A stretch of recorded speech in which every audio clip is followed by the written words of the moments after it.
देखिए, अगर इनको ये लगता है कि भारत सरकार ने हिंदुओं को इग्नोर किया है तो कृपया करके आंख में चश्मा बदलें, क्योंकि पहली सरकार तो आई है, पहली सरकार, मैं जोर दे के कह रहा हूं, पहली सरकार आई है जिसने हिंदुओं के हितों को देखना शुरू किया।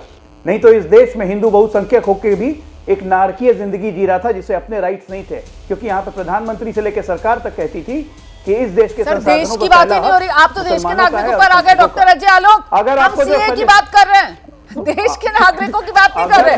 देश का नागरिक चाहे हिंदू हो चाहे मुसलमान हो, उससे इस कानून का कोई कंसर्न ही नहीं है। फंस रहे हैं आप, एक मिनट, आप फंस रहे हैं।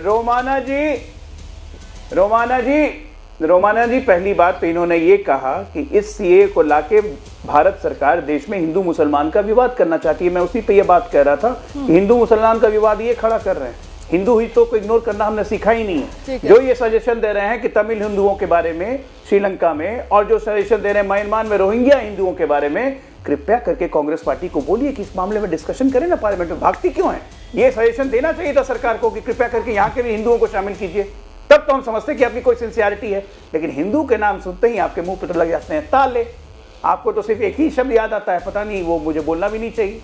तो ये दोहरी मानसिकता से बाहर निकलिए मेरे भाई। अब मैं बाकी मेहमानों का रुख कर लेती हूँ, ठीक है? एक दिन के लिए हड़ताल हुई, आप दोनों ने बढ़िया तरीके से एक दूसरे को काउंटर कर लिया। अब जल्दी से जरा बाकी जो मेहमान अपनी बारी का इंतजार कर रहे हैं उनके पास चलते हैं। मैं भाटी साहब से शुरुआत करूंगी, स्टूडियो में मेरे साथ यहीं पर मौजूद है। भाटी साहब, जिस बात का जिक्र डॉक्टर अजय आलोक कर रहे थे कि साहब विपक्ष के पास मुद्दा नहीं है, नॉन इशू को जबरदस्ती इशू बनाने में लगे हुए। अब बताइए सीए, इसका क्या मतलब है? इसको क्यों विपक्ष इतनी तूल दे रहा है?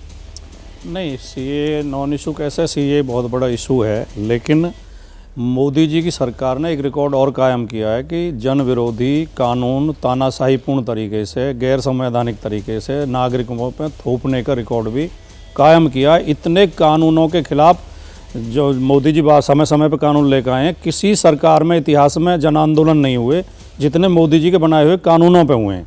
चाहे वो किसान संबंधी कानून हो, चाहे वो अग्निवीर हो, चाहे वो अभी कल ही सरकार को झुकना पड़ा है जो इन्होंने आपराधिक कानून में संशोधन किए हैं।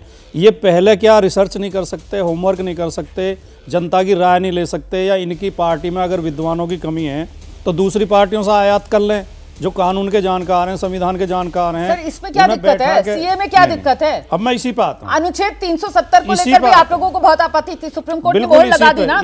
इसी पे आता हूँ। हाँ जी। भारतीय जनता पार्टी के लोगों के दिल इतने छोटे होते हैं, उनके अंदर नफरत इतनी भरी होती है, और ख़ास तौर से इस्लामिक फोबिया से इतने ग्रस्त हैं कि ये समझने की कोशिश ही नहीं करते, समझने का प्रयास ही करना नहीं चाहते। ये अगर आप अभी कह रहे हैं आलोक जी, अल्पसंख्यकों को की हितों की रक्षा के लिए अपने देश के अल्पसंख्यकों के खिलाफ तो आप नफरत उगलते हैं, और पड़ोसी देश के अल्पसंख्यकों से आपको इतनी मोहब्बत है। ये विरोधाभास क्यों है?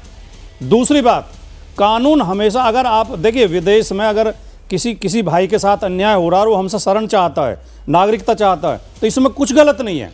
उदारता पूर्वक शरण देनी चाहिए, उन्हें कानून में नागरिकता देनी चाहिए, इसका किसी को विरोध नहीं करना चाहिए, इंसानियत का तकाजा है ये। ठीक है। लेकिन आप उससे धर्म के आधार पर डिवाइड करते हैं तो ये हमारी इंसानियत में प्रश्न चिन्ह लगता है। क्या हमारा प्रेम, मोहब्बत, उदारता भी धर्म के आधार पर है? हम एक धर्म के लोगों को शरण देंगे, दूसरे धर्म के लोगों को निकालेंगे देश से। एनआरसी भी तो है सीए के साथ। नहीं, सीए अलग है, एनआरसी अलग है। सर, मिक्स मत कीजिए। बिल्कुल अलग है, मैं मान रहा हूँ, इतना मुझे भी जानकारी है। सीए किसी की नागरिकता नहीं छीनता, लेकिन साथ में एनआरसी तो छीनेगी।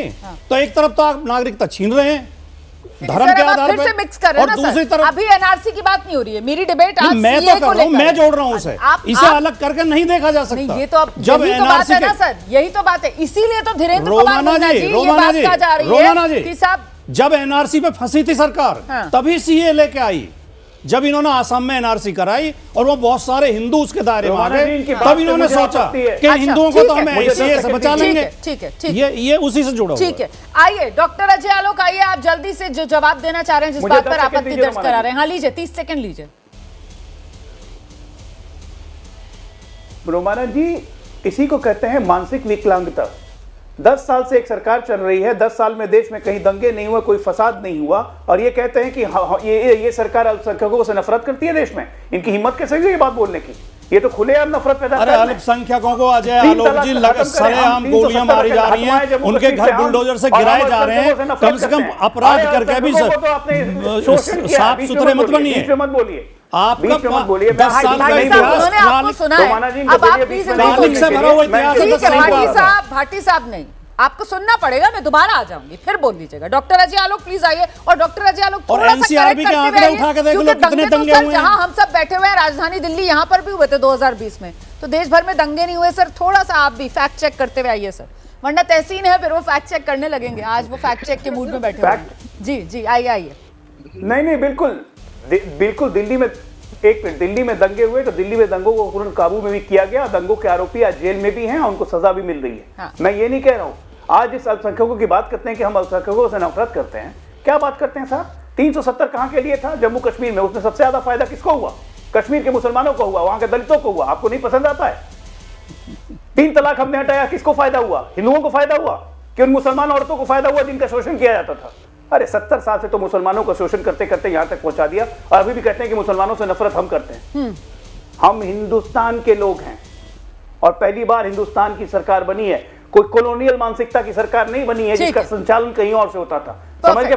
जैसे ही घड़ी का काटा दोपहर 2:30 पे आए, बबीता जी का दिल सास बहू साजिश के लिए मचल जाए। और ये है इनकी बहू, पूरे दिन ऑफिस की टेंशन हो जाए गॉन जब ये करें अपना फेवरेट शो फ्री टाइम पे ऑन। इनकी तरह आप भी देखिए अपना फेवरेट शो अपने टाइम पर, और डाउनलोड कीजिए ABP लाइव ऐप अपने स्मार्ट टीवी पर।